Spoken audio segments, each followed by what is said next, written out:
Hello everyone, मैं doctor प्रगति गुप्ता और आज इस वीडियो में हम बात करने वाले हैं कुछ ऐसी टिप्स के बारे में जो अस्थमा के पेशेंट्स के लिए हेल्पफुल साबित हो सकती हैं। अगर हम डेली रूटीन में इन चीज़ों को ऑप्ट करते हैं या इन चीज़ों का ध्यान भी रख लेते हैं तो आपके अटैक्स कम हो सकते हैं। जब भी हम अस्थमा की अगर बात करते हैं, इसके पीछे बहुत से ट्रिगरिंग फैक्टर्स है, चाहे आपका एक्सटर्नल एनवायरनमेंट है या फिर हम बात करते हैं कोई भी पोलन ग्रेन है, डस्ट पार्टिकल है, कोई भी एलर्जन है जो रिस्पॉन्सिबल है इसको बढ़ाने के लिए। तो सबसे पहले हमें क्या ध्यान रखना है जब हम अस्थमा की बात कर रहे हैं, हमारे ब्रीदिंग पैसेज में कोई भी इन्फ्लेमेशन, कोई भी इरिटेशन अगर कॉज होती है तो अस्थमा अटैक्स ट्रिगर हो जाते हैं। आपको अचानक से कफिंग रिफ्लेक्स आना स्टार्ट हो जाता है। पेशेंट को जब तक खांस के वो थोड़ा सा बलगम बाहर ना निकाल दे उसे तसल्ली नहीं मिलती, उसकी इरिटेशन शांत नहीं होती। ऐसा होता है अस्थमा अटैक। अब अगर हम बात करें, हम जब भी सांस लेते हैं हमारे लंग्स में ऑक्सीजन जाती है, एयर फिलअप होती है, तो उसके नीचे जो डायफ्राम होता है वहाँ पर अगर कोई भी प्रेशर क्रिएट हो रहा है हमारे स्टमक से, क्योंकि diaphragm just above the stomach वहाँ पे प्रेजेंट है। और जब भी हम ब्रीथ कर रहे हैं, अगर हमने कुछ हैवी खा लिया, कुछ हैवी खाना खाया जिससे हमें गैस्ट्राइटिस हो रहा है, गैस बन रही है पेट में, ब्लोटिंग हो रहा है या फिर पेशेंट्स में कॉन्स्टिपेशन जिनमें रहती है, तो कम्प्लीटली हमारा डायफ्राम पे प्रेशर आता है और हमें सांस लेने में तकलीफ होती है। जिन लोगों का अस्थमा नहीं भी होता और जिनका स्टमक ब्लोटेड रहता है, गैस्ट्राइटिस बना रहता है, गैस फॉर्मेशन ज़्यादा रहती है, उनके अंदर भी सांस लेने की तकलीफ होनी स्टार्ट हो जाती है।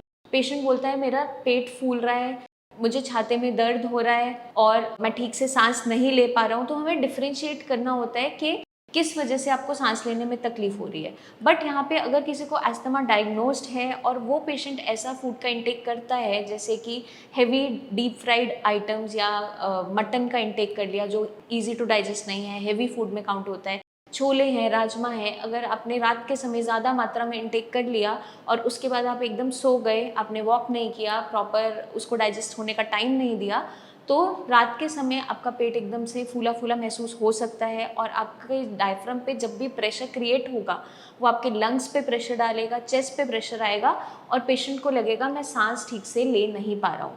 तो स्पेशली अस्थमा के पेशेंट्स में रात के समय इन आइटम्स का इंटेक अवॉइड करना है। और अगर आप सैलेड्स का इंटेक भी कर रहे हैं तो उसको भी सॉर्टेड फॉर्म में लेंगे, थोड़ा स्टीम कुक करके लेंगे, क्योंकि कच्ची चीज़ें भी ब्लोटिंग कॉज करती हैं पेशेंट्स में अगर जिनका डाइजेशन अच्छा नहीं रहता है। साथ के साथ हम रिप्लेस कर सकते हैं, हम कोई सूप्स का इंटेक कर सकते हैं, वेजिटेबल्स का सूप बना लिया, चिकन सूप ले लिया, इस तरीके से सूप फॉर्मेशन में चीज़ों को ले सकते हैं क्योंकि ये ईजी टू डाइजेस्ट होती है और साथ के साथ आपके अटैक्स को कम करती जाती हैं। जब आप सोते समय लेटते हैं तो उस टाइम पे हमें क्या ध्यान रखना है, अपने पोस्चर का ध्यान रखना है। अगर अस्थमा के पेशेंट हैं आप, तो आपको कम्प्लीटली सुपाइन पोजीशन मतलब कि सीधा नहीं लेटना है, आपको थोड़ा सा अपने हेड को रेज रखना है, चेस्ट को रेज रखना है, ताकि आपके जो ब्रीदिंग पैसेज है वो प्रॉपरली ओपन रहे, कोई भी इरिटेशन कॉज ना हो और आपको सांस लेने में तकलीफ ना बने, क्योंकि रात के समय अस्थमा अटैक्स बढ़ जाते हैं। स्पेशली जब समर्स का टाइम होता है, लोग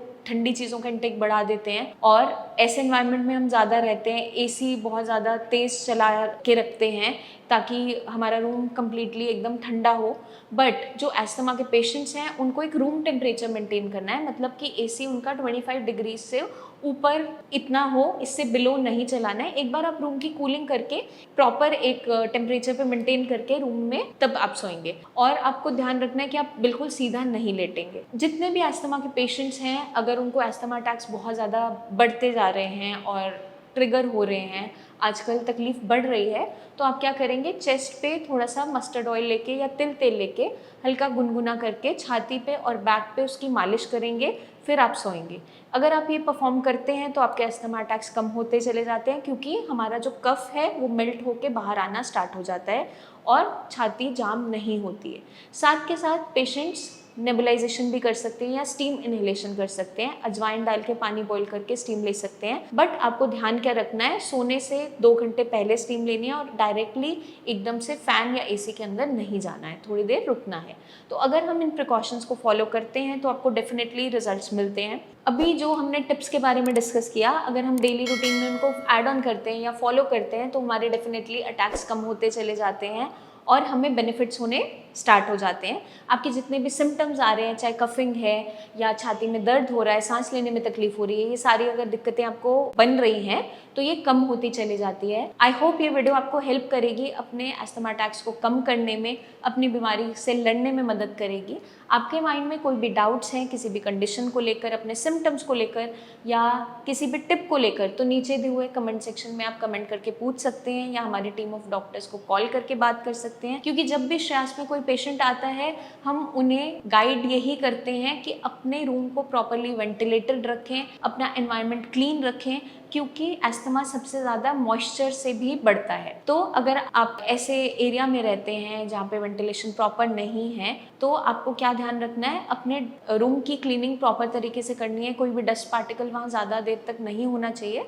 तो आप डैम्प क्लॉथ से उसको क्लीन करके थोड़ी देर डोर्स को खुला रखेंगे। वेंटिलेशन प्रॉपर हमें करना ज़रूरी है। आई होप ये वीडियो आपको मदद करेगी अस्थमा अटैक्स को कम करने में। जल्दी मिलेंगे हम नेक्स्ट वीडियोज़ में, जहाँ लेकर आएंगे हम बहुत सी टिप्स जो आपके अटैक्स को कम करने में मदद करेगी, प्लस इस बीमारी से लड़ने में मदद करेगी। तब तक के लिए अपना खास ध्यान रखिए। Take care.